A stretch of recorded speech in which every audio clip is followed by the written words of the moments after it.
जय हिंद दोस्तों। जैसा कि आज 26 मार्च है और 26 मार्च में दोनों शिफ्टों में जितने भी क्वेश्चन आए थे पटवारी में, तो मैथ्स के हम सभी डिस्कस करेंगे। इसके पहले कल कुछ क्वेश्चन रह गए थे जो 25 मार्च को आए हुए थे, तो क्लास जल्दी हो जाने के कारण टेक्निकल इशू आ गया था थोड़ा सा, तो इसलिए कल पूरे नहीं हो पाए थे। क्लियर? तो उनको पहले थोड़ा उनको पढ़ लें, इसके बाद हम 26 मार्च के डिस्कस करते हैं। चलिए स्टार्ट करते हैं। जो क्वेश्चन था, अंकित मूल्य क्रय मूल्य से 15% अधिक है। यदि अंकित मूल्य पर 10% की छूट दी जाती है तो लाभ प्रतिशत ज्ञात करें। क्लियर? तो यहाँ पर तीन चीज़ें होती हैं। पहली तो होती है कॉस्ट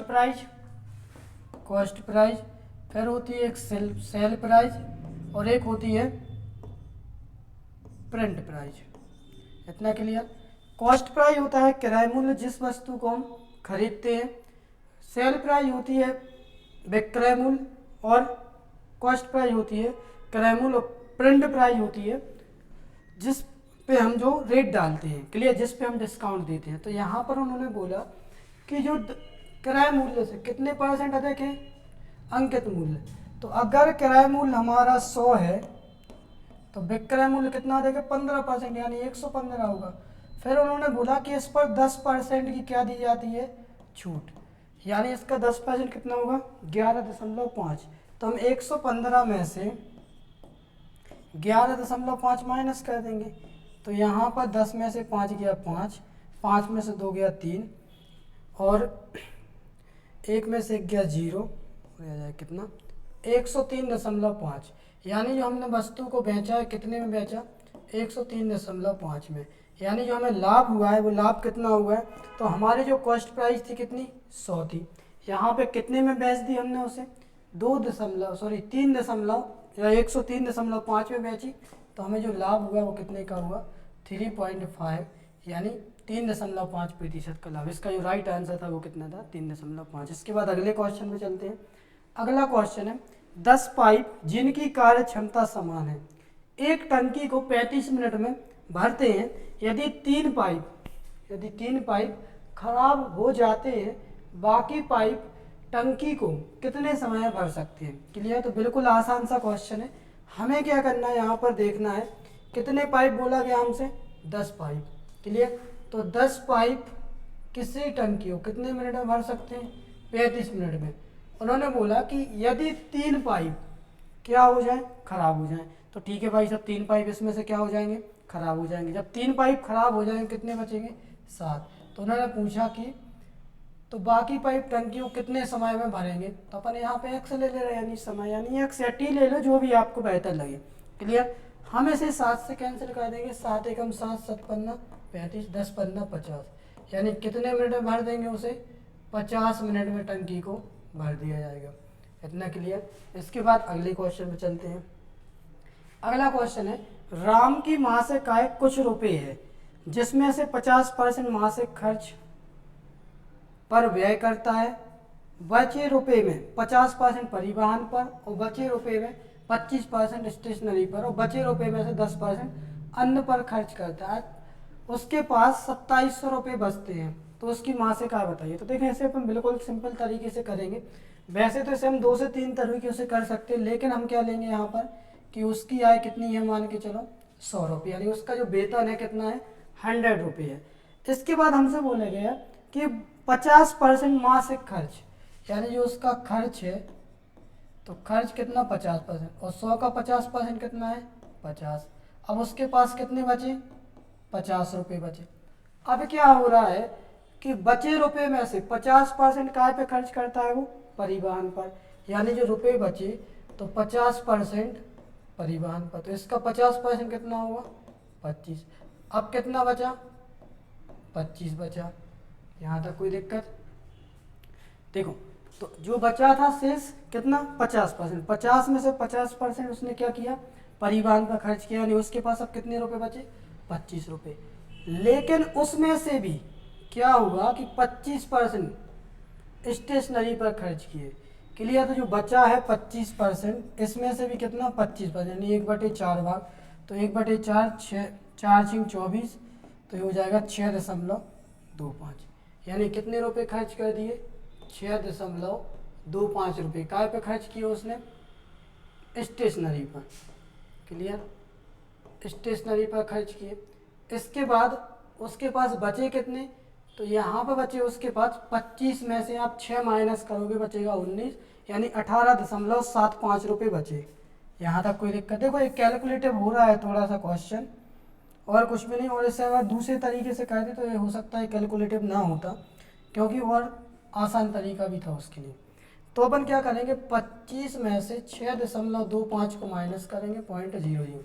10 में से 5 गया 5, 10 में से 3 गया 7, 15 में से 7 गया, तो 15 में से 7 गया 8 बचा 1, 18.75 रुपये उसके पास अभी सेव बची। यहाँ तक कोई दिक्कत। उसमें से 10% अन्न पर खर्च करते, यानी जो अदर है तो अदर पे कितना खर्च करता है, 10%। तो 18.5 का कितना निकालना है, 10%। तो देखो भाई यहाँ पे 10% निकालना, 0 से 0 तो कट जाएगा, इतना क्लियर। यहाँ पे आ जाएगा 1.875। क्लियर, तो 1.875 बचा जब, तो कितने में से घटाया हमने, 18 में से।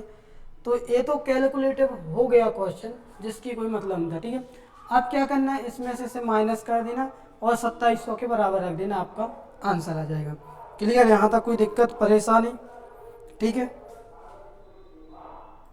देखिए अगला क्वेश्चन है, 2 घड़ियों का प्रत्येक का विक्रय मूल्य 308 है, जिसमें एक को 12% लाभ पर तथा दूसरे को 12% की हानि पर बेचा गया, तो कुल लाभ या हानि प्रतिशत बताइए। तो देखिए इस टाइप के क्वेश्चन जब भी आए तो हमें क्या करना होता है, यहाँ पर x²/100, इसे याद रखो। कितने का लाभ हो रहा है, जितने का लाभ हो जितने की हानि। ये आपको तभी यूज करना है समान लाभ और समान हानि हो। तो यहाँ पर देखेंगे हम 12%, तो 12% का लाभ हो रहा, 12% की हानि, तो 12²/100।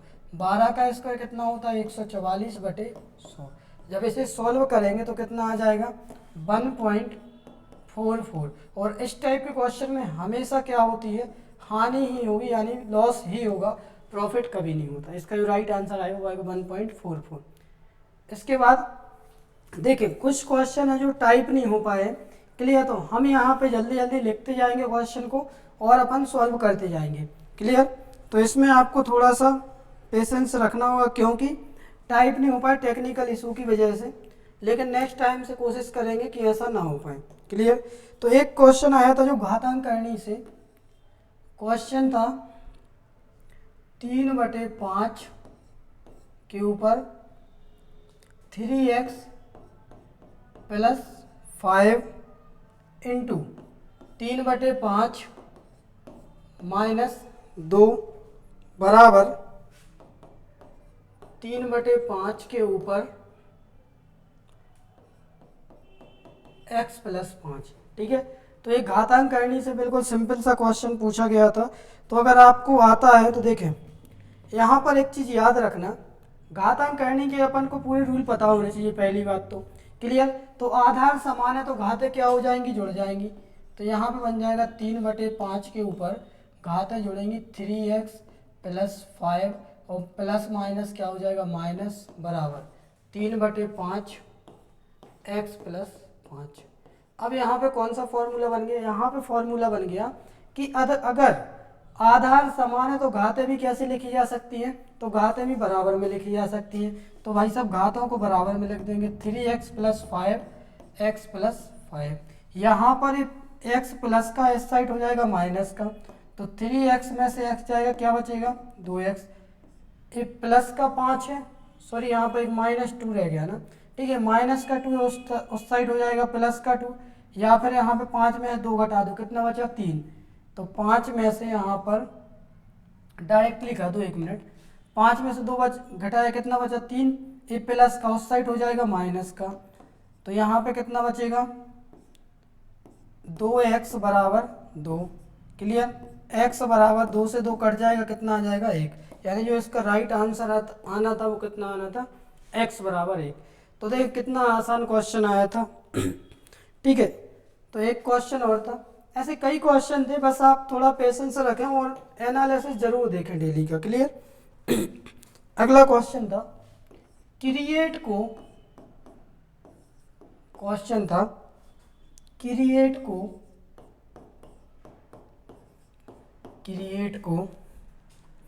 कितने तरीकों से लिख सकते हैं, कितने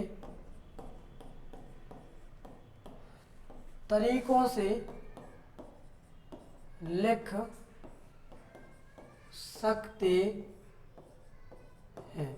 ठीक है, तो इस टाइप के क्वेश्चन के लिए हम क्या करते हैं, क्रिएट को कितने तरीके से लिख सकते हैं। अगर आपको याद हो क्रमचय संचय वाले क्वेश्चन, सॉरी टॉपिक का एक क्वेश्चन है, यहाँ पर क्या किया जाता है, सबसे पहले डिजिट को काउंट किया जाता है। डिजिट कितने हैं, 3 और 3 6, तो यहाँ पर 6 फैक्टोरियल।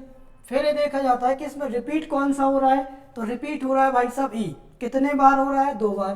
क्लियर, तो यहाँ पर आप ले लेंगे 2 फैक्टोरियल। अगर रिपीट ना होता तो आप सीधा लिख सकते हैं 6 फैक्टोरियल।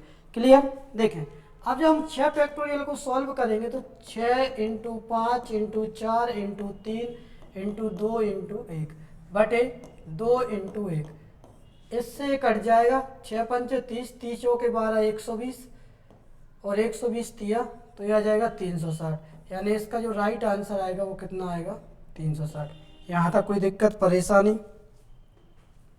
इसके बाद अगले क्वेश्चन पे चलते हैं। तो अगला क्वेश्चन ही बिल्कुल आसान था।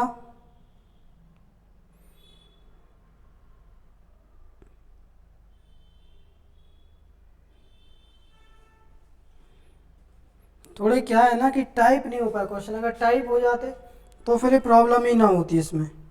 क्लियर, क्वेश्चन है साधारण ब्याज, तो देखिए हम इसे शॉर्ट में लिखते जा रहे हैं। क्लियर, साधारण ब्याज की दर से 2 वर्ष में 2 वर्ष बाद कोई धनराशि कितनी हो जाती है, 918 रुपये। इतना क्लियर, पहली कंडीशन। दूसरी कंडीशन, और 3.5 वर्षों में, कितने, 3.5 वर्षों में वह धनराशि कितनी हो जाती है, तो वह धनराशि हो जाती है 969 रुपये। हो गई। तो अब दर प्रतिशत ज्ञात कीजिए। तो हमें दर प्रतिशत ज्ञात करना है भाई साहब। तो देखें यहाँ पर जो अंतर आ रहा है, कितने का आ रहा है, तो आप यहाँ पर अंतर देखो कि 2 वर्ष में कोई धनराशि साधारण ब्याज की दर से ही, यहाँ पर हमें बताना था रेट ऑफ इंटरेस्ट या फिर साधारण ब्याज क्या होगा। क्लियर, यानी रेट ऑफ इंटरेस्ट हमें बताना था। तो हम क्या करेंगे, यहाँ पर 2 वर्ष में 918, 3.5 वर्ष में कितनी हो जाती है, 969। तो यहाँ पर देखो कितने का डिफरेंस आ रहा है, यहाँ पर जो डिफरेंस बन रहा है वो बन रहा है 1.5 ईयर का, यानी कि जो यहाँ पर अंतर बन रहा है, तो आप 969 में से 18 माइनस कर दो तो 9 में से 8 जाएगा, कितना बचेगा 1, 6 में से 1 जाएगा, कितना बचा 5, 9 में से 9 जाएगा कितना, यानी 1.5 वर्ष में जो अंतर आता है वो कितना आता है, 51 रुपये का। इतना क्लियर। यहाँ पर हम 1 वर्ष का निकाल लेंगे तो क्या करेंगे, 1.5 से भाग दे देंगे इसमें। जब 1.5 से भाग देंगे 51 में तो कितना आएगा, 1.5 पॉइंट हटाया 0 लगा दिया। क्लियर, तो यहाँ पर 15 से डायरेक्ट हो रहा क्या कैंसिल, तो बिल्कुल हो रहा, 15 दिया 45, बचा कितना 6, 15 चौके 60, यानी जो 1 वर्ष का ब्याज आया वो कितना आया, 34 रुपये आया। लेकिन हमसे क्या पूछा गया, 2 वर्ष में जो हो जाती है धनराशि कितनी हो जाती है, 918। तो 1 वर्ष में जब 34 है तो 2 वर्ष में कितनी हो जाती है, 68। टोटल रुपए कितने दिए हैं, 918। तो 918 में से भाई साहब आप 68 माइनस करोगे तो कितना बचेगा, 0। यहाँ पर फिर हम देखें 11 में से 6 गया, कितना बचा 5, यानी वो धन कितना है 850। यहाँ तक कोई दिक्कत। जब यहाँ पर 850 बचा है कोई धन, तो यहाँ पर आपको एक चीज़ याद रखनी है। क्लियर, जब 850 यहाँ पर धन बचा है तो क्या करेंगे, हम निकालेंगे कि 850 का 34 कितने परसेंट, यानी जो हमारी रेट ऑफ इंटरेस्ट है वो निकल आएगा। क्लियर, तो हम क्या करेंगे, यहाँ पर 850 के ऊपर लिखा 34 इंटू 100 किया। यहाँ तक कोई दिक्कत। 17 दूनी 34, 17 पंचे 85, 50 से कैंसिल किया, 50 दूनी 100, 2 दूनी 4, यानी जो हमारा राइट आंसर आएगा वो कितना आएगा, 4%। यहाँ तक कोई दिक्कत। इसका जो राइट आंसर आएगा वो आएगा 4%। ठीक है, तो एक क्वेश्चन ये भी था। ठीक है, अब प्रॉब्लम ये है कि थोड़ी टाइप नहीं हो पाए तो हम आपको शॉर्ट में कराते जा रहे हैं, क्योंकि आप भी समझते हैं अगर इतना अपन लॉन्ग में करेंगे तो कितना टाइम लगेगा। क्लियर। तो एक पाई चार्ट से भी था क्वेश्चन, तो पाई चार्ट से तो बिल्कुल आसान क्वेश्चन आ रहे हैं, ना के बराबर कठिन है जो। क्लियर। तो यहाँ पर अपन पाई चार्ट बना रहे हैं सीधा। ठीक है। एक ये सर्किल था, यहाँ पर अपन रखते जा रहे हैं डंडियों को।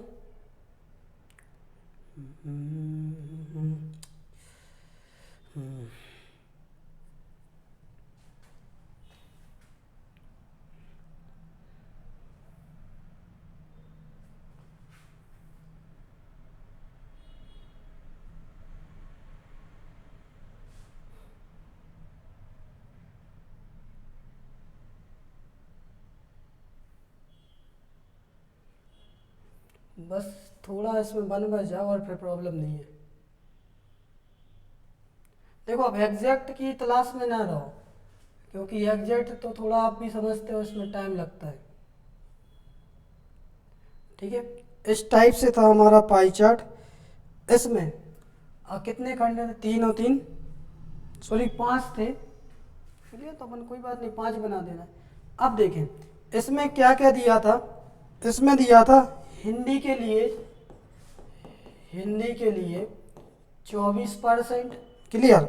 यहाँ पर मैथ के लिए 28%, और फिर दिया था इसमें संस्कृत के लिए इसमें दिया था 18%, और यहाँ पर विज्ञान साइंस के लिए दिया था 10%, और इंग्लिश के लिए दिया था यहाँ पर 20%। इतना क्लियर। क्वेश्चन में हमसे पूछा गया था कि दिया गया पाई चार्ट हिंदी और गणितीय का केंद्रीय कोण कितना बनेगा। तो हिंदी और गणित का, तो ये है हिंदी और ये है गणित। तो 24 और 28 कितना होता है? तो 24 और 28 होता है 52, इंटू पूरा सर्कल कितना होता है 360 बटे में कर दो 100, 0 से 0 कट जाएगा, 2 18 36, 2 पंचे 10। क्लियर। और जब हम इसे और सॉल्व करेंगे तो 5 से अब तो हो नहीं रहा कैंसिल, तो 18 दूनी 36 बचा 3, 18 पंचे 90 और 3 93 बटे 5, 5 से कैंसिल किया, 5 एकम 5 बचा 4, हो जाएगा 43, 5 अट्ठे 40 बचा 3, हो जाएगा 5 7 35 और 5 दूनी 10। यानी जो इसका राइट आंसर आएगा वो कितना आएगा 18.72। क्लियर। तो देखें बिल्कुल आसान सा क्वेश्चन आया था। इसके बाद तो देखिए यहाँ पे ना जो क्वेश्चन आ रहे हैं बिल्कुल सिंपल से ही आ रहे हैं, ऐसा कोई टफ नहीं आ रहा है, लेकिन कुछ क्वेश्चन जो थोड़े कैलकुलेटिव आ भी रहे हैं तो उनका अपन बोल भी नहीं सकते कुछ। क्लियर। यहाँ पर एक क्वेश्चन था सिंप्लीफिकेशन से,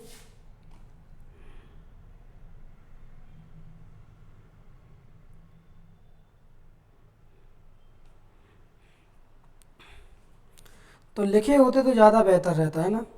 अब देखें एक क्वेश्चन था 0.009 के ऊपर 0.5 का मान ज्ञात करें। ठीक है। तो इसमें हमें मान ज्ञात करना था 0.009 के ऊपर 0.5 का।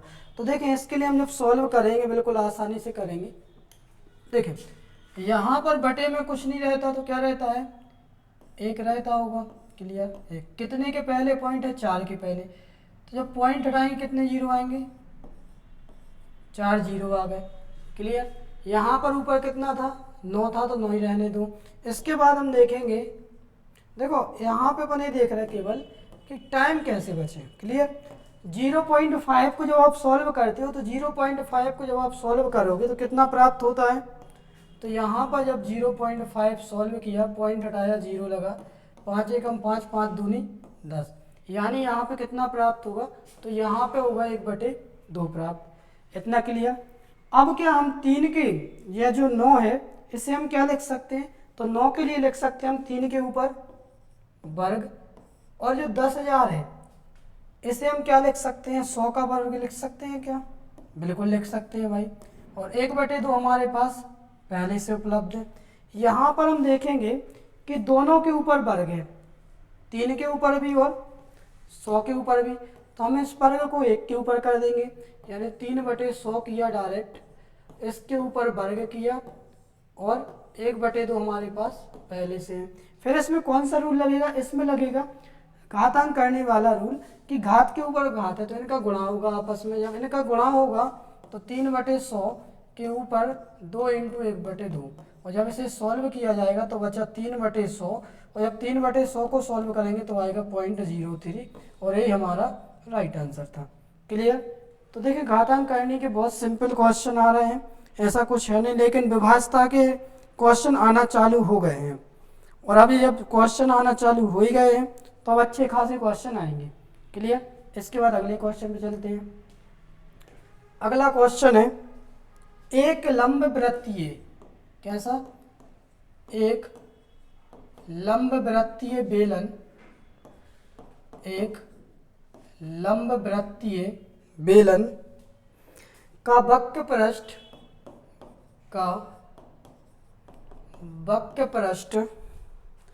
का क्षेत्रफल 132 वर्ग सेंटीमीटर है, का क्षेत्रफल 132 वर्ग सेंटीमीटर है, एवं उसका व्यास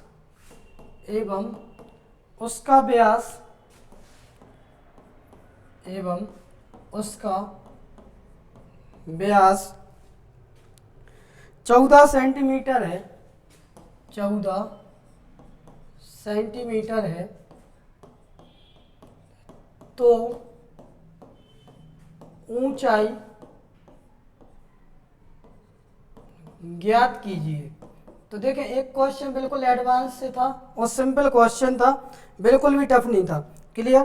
तो यहाँ पर हमें देखना है कि जो बेलन का लंबवृत्तीय बेलन है इसका वक्र पृष्ठ होता कितना है, तो इसका वक्र पृष्ठ होता है भाई साहब 2πRh, बराबर कितना दिया हमें 132 वर्ग सेंटीमीटर, यानी 132 वर्ग सेंटीमीटर। इसके बाद हम देखेंगे कि जो पाई है तो 2 पाई का मान कितना होता है, या पाई की वैल्यू 22/7। अब यहाँ पे आर की वैल्यू हमें दी है, लेकिन वो दी है हमें व्यास के रूप में, तो व्यास क्या है, डी बराबर 14 सेंटीमीटर, और व्यास की आधी क्या होती है, त्रिज्या, यानी 7 सेंटीमीटर। तो इंटू करेंगे हम 7, यहाँ पर हमें क्या बताना है, ऊंचाई ज्ञात करनी है। क्लियर? तो यहाँ पर 132, फिर हम क्या करेंगे 7 से 7 को कैंसिल करेंगे, 22 दूनी 44, और 44 का कितने गुना है, 3 गुना है, तो 44 दिया 132, यानी एच बराबर कितना आ जाएगा 3 सेंटीमीटर। तो एडवांस के जो क्वेश्चन आ रहे हैं बिल्कुल सरल तरीके से आ रहे हैं, और मैक्सिमम बेलन और ये वक्र पृष्ठ वगैरह और आयतन यहाँ पे बहुत से बहुत शंकु वाले क्वेश्चन पूछे जा रहे हैं। ठीक है? और जो इसमें आ रहे हैं प्रॉफिट लॉस वगैरह वाले में, और टाइम एंड वर्क के आना शुरू हो गए तो जो कि बिल्कुल सरल है। प्रॉफिट लॉस में 2 क्वेश्चन आए थे, एक ए वाला आया था अंकित मूल्य वाला, और एक आया था ए वाला। क्लियर? इसके बाद आगे चलते हैं। अगला क्वेश्चन देखें। क्वेश्चन था यहाँ पर यदि 142 n, तो यहाँ पे विभाज्यता के क्वेश्चन आना चालू हो गए। यदि 142 n 7 से विभाज्य है, कितने से, 7 से, यानी 7 से विभाज्य है, तो विभाज्य है तो n का मान बताइए। तो हमें n की वैल्यू बतानी थी, n का मान बताइए। तो देखिए ये करता है ऑप्शन के ऊपर डिपेंड, ऑप्शन जैसा हो, बाकी ऑप्शन का तो पता नहीं, ऑप्शन नहीं मिला। ठीक है? तो 142 n की जगह पे हमें रखना है। ठीक है? तो n की जगह पे आप 1 से लेके 10 तक रख सकते हैं कोई भी। तो यहाँ पर इसे जब अपन सॉल्व करेंगे तो n की जगह पे पहले 1 रख के देख लो। तो अभी देखो जब 1 रखेंगे तो ये 7 से विभाजित हो रहा है, बिल्कुल हो रहा है, 7 दूनी 14 भागना अस्ति 0, 7 तिया 21, ये तो हो गया पूर्णतः विभाजित। अब देखो 142 है, 2 रखेंगे तो विभाजित होने वाला है नहीं, 3 रखेंगे तब भी नहीं होगा, 4 रखेंगे तब भी नहीं होगा, 5 रखेंगे तब भी नहीं होगा, 6 रखेंगे तब भी। अब सीधा आप 8 रखोगे, 8 से 7 दूनी 14 भागना 80 16 7 चौके 28, केवल 1 या 8। अब ये ऑप्शन के ऊपर डिपेंड करता है कि ऑप्शन में आपके 1 था या 8 था, या फिर अगर क्वेश्चन पूरा होता तो उसमें ये बोला जाता कि अधिकतम कौन सा नंबर है, न्यूनतम कौन सा है। तो वैसे इसका आंसर एक ऑप्शन में था, तो ऑप्शन के ऊपर डिपेंड करता है, दोनों में से जो हो पहले वो बेहतर है। क्लियर? या फिर ऐसा पूछा है सबसे बड़ी या फिर छोटी संख्या। इसके बाद अगला क्वेश्चन देखें तो सिंप्लीफिकेशन का एक क्वेश्चन और था जो कि बिल्कुल आसान था। देखें 11 प्लस 3/7 प्लस 5 सही 3/4 प्लस 4 सही 1/4 प्लस 10 सही 4/7, 10 सही 4/7। जैसा कि हमने आपको एक क्वेश्चन इस टाइप में कल भी कराया था सिंप्लीफिकेशन में, तो बिल्कुल आसान क्वेश्चन होते हैं। इनमें हमें क्या करना होता है, सबसे पहले हम देखेंगे इनको ऐड कर देंगे 11 5 4 10, ठीक है। तो यहाँ पर 11 5 और 4 9, 11 और 9 कितना होगा 20 और 10 30, ये तो बन गया भाई साहब 30। अब बात आती है इतने पोर्शन की सॉल्व करने की, तो इसमें कोष्टक ना लगाओ, 3/7 प्लस 3/4 प्लस 1/4 प्लस 4/7। यहाँ पर आप एलसीएम ले लो, एलसीएम कितना आएगा 7 और 4 का 7 चौके 28, भाग दोगे 7 एकम 7 7 चौके 28 और 4 तिया 12, 4 सत्ते 28 7 तिया 21, 4 सत्ते 28 7 एकम 7 7 चौके 28 4 चौके 16। क्लियर? इसके बाद आप इसे सॉल्व कर लेना, जो भी आएगा आपका आंसर आ जाएगा। इतना बस इसमें करना था। इसके बाद अगले क्वेश्चन में चले तो अगला क्वेश्चन था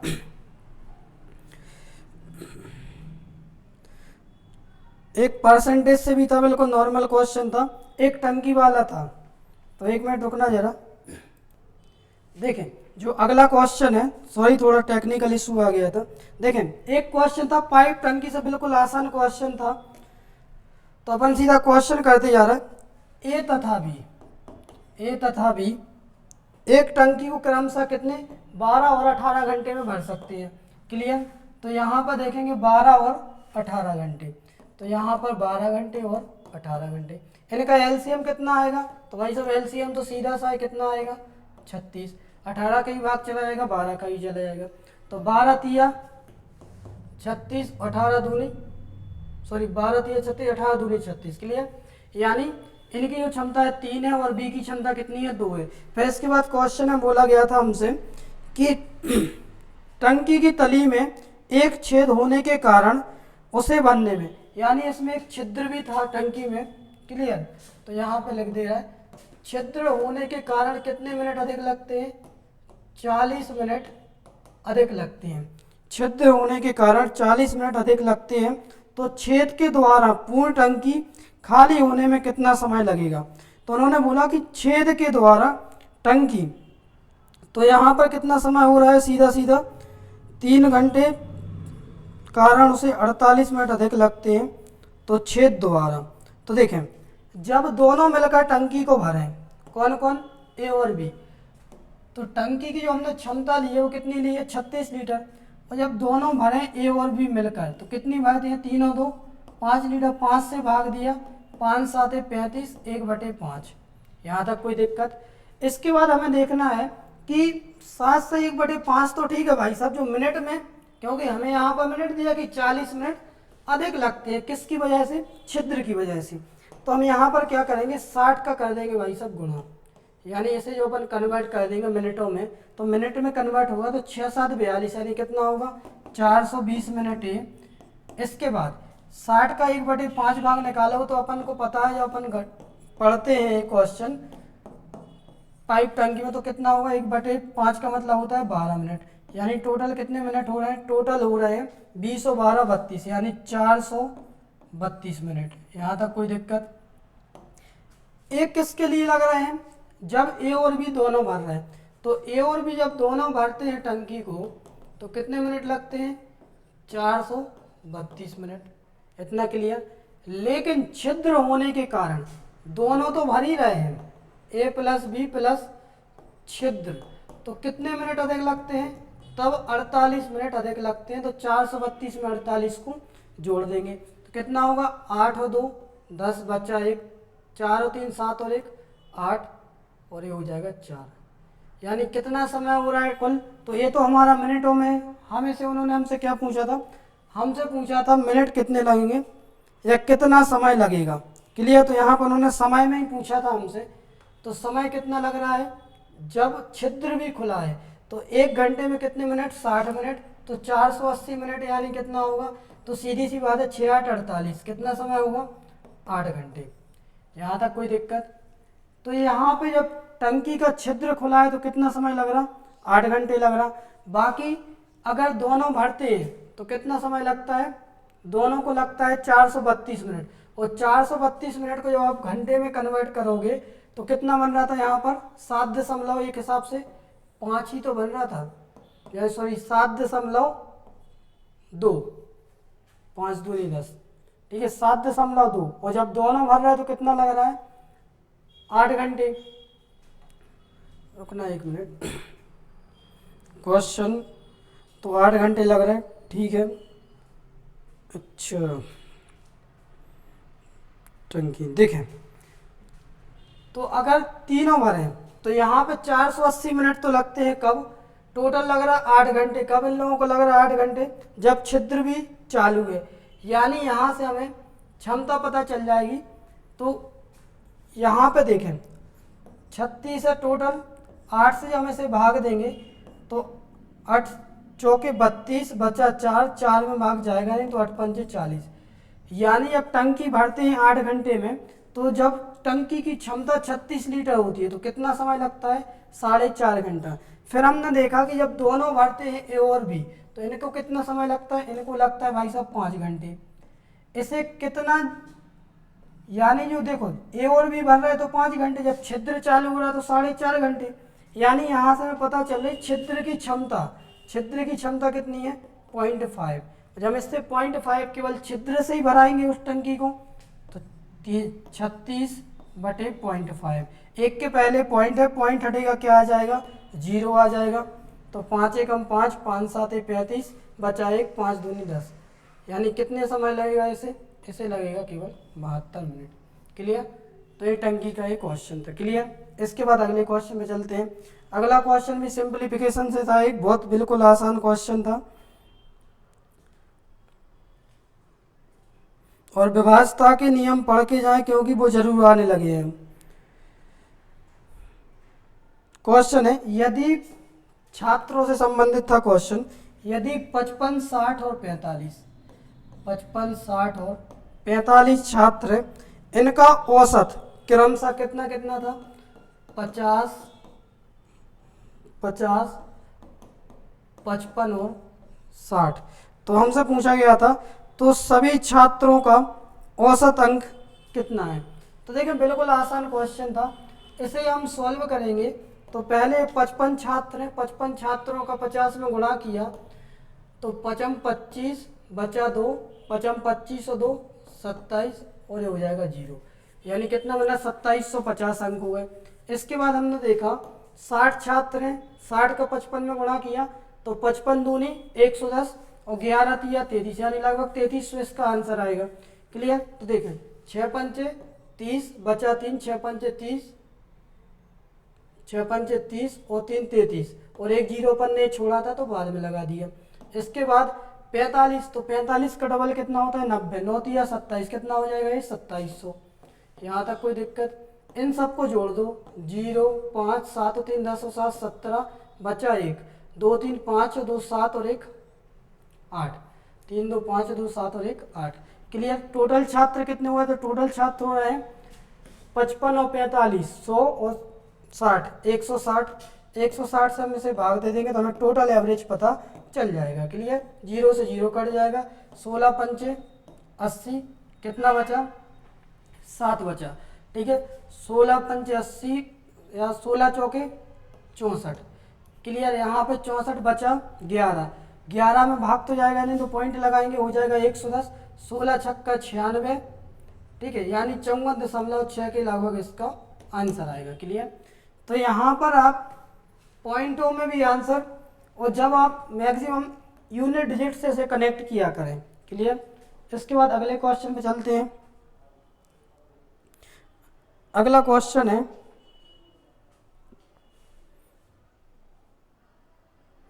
देखिए एक और क्वेश्चन था, बिल्कुल आसान सा था।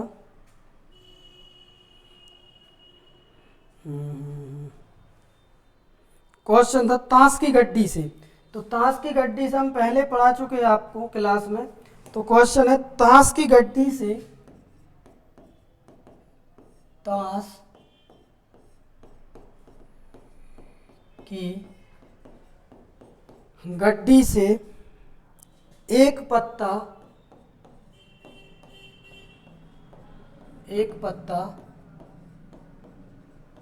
निकाला जाता है, एक पत्ता निकाला जाता है तो फेस कार्ड आने की प्रायिकता ज्ञात कीजिए। तो फेस कार्ड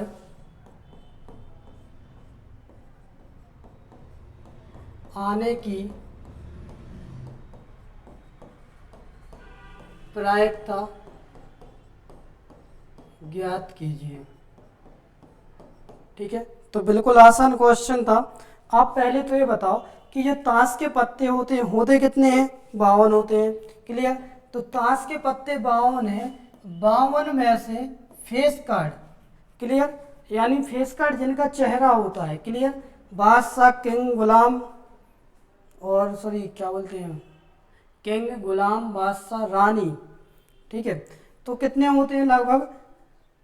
इसमें 26 लाल और 26 काले होते हैं, जिसमें से 13 पार्ट में बटे होते हैं, और 13 में से भी 4 ऐसे होते हैं जो फेस कार्ड होते हैं। क्लियर? और जो फेस कार्ड होंगे तो 12 फेस कार्ड होते हैं, 12 में से एक निकालना है और 52 में से एक कोई पत्ता निकालना है। तो प्रोबेबिलिटी अपन टोटल आएगा, तो यहाँ फेवरेबल अपन टोटल लिखेंगे अपन। क्लियर? तो 12C1 कितना होगा? 12, 52C1 कितना होगा? 52। तो 4 से कैंसिल किया, 4 तिया 12, 13 चौके 52। इसका जो राइट आंसर आएगा वो कितना आएगा? 3/13। क्लियर? तो प्रायिकता से बहुत क्वेश्चन पूछे जा रहे हैं और पहले ही दिन से ये क्वेश्चन आ रहे हैं। क्लियर? अगला क्वेश्चन देखें। अगला क्वेश्चन था ट्रेन से संबंधित था। क्वेश्चन था एक ट्रेन एक व्यक्ति को, एक ट्रेन एक व्यक्ति को कितने 9 सेकंड में पार करती है, 9 सेकंड में पार करती है एवं 200 मीटर लंबे प्लेटफॉर्म को, एवं 200 मीटर लंबे प्लेटफॉर्म को, लंबे प्लेटफॉर्म को 20 सेकंड में पार करती है। कितने? 20 सेकंड में पार करती है तो ट्रेन की लंबाई बताइए। तो हमसे पूछा था ट्रेन की लंबाई बताइए भाई साहब, ट्रेन की लंबाई बताइए। तो देखें एक व्यक्ति को कितने सेकंड में पार करती है? 9 सेकंड में पार करती है। तो बिल्कुल सिंपल सा है भाई साहब कि एक ट्रेन आ रही है तो एक व्यक्ति को पार कर रही है कितने सेकंड में? 9 सेकंड में। लेकिन वही ट्रेन जब जाती है तो उसे मिलता है प्लेटफॉर्म, तो उसे कितना समय लगता है? फिर उसे लगते हैं 20 सेकंड। क्लियर? तो उसे लग रहा है 20 सेकंड। यानी कि हम यहाँ पर देखेंगे प्लेटफॉर्म की लंबाई कितनी है? 200 मीटर है। इतना क्लियर? यहाँ तक कोई दिक्कत? तो जो प्लेटफॉर्म की लंबाई है भाई साहब 200 मीटर है। यहाँ पर जो अंतर आ रहा है वो कितने का आ रहा है? 11 सेकंड का। इतना क्लियर? तो जब 9 सेकंड में पार कर रही है तो हम यहाँ से पता कर सकते हैं, यानी 11 सेकंड में कितनी ट्रेन पार कर रही है? तो 11 सेकंड में कर रही है भाई साहब ट्रेन 200 मीटर पार। इतना क्लियर? 11 सेकंड में ट्रेन 200 मीटर पार कर रही है तो 1 सेकंड में कितनी करती है? यहाँ पर अपन ऐसा करेंगे, यानी 200 मीटर 11 सेकंड में पार करती है। क्लियर? तो अपन करेंगे यहाँ पर 18/5 से भाग दे देंगे। इतना क्लियर? जब 18/5 से भाग दे देंगे, या फिर ऐसा करो, बिल्कुल परेशान ना हो, देखो देखिए बिल्कुल आसानी से अपन इसे सॉल्व कर रहे हैं। यहाँ पर बोला गया कि 200 मीटर 11 सेकंड में पार करती है, तो 9 सेकंड में कितना करेगी, 9 दूनी 18, यानी 1800 मीटर 11 सेकंड, यानी इसका जो राइट आंसर आएगा वो कितना आएगा, 1800/11।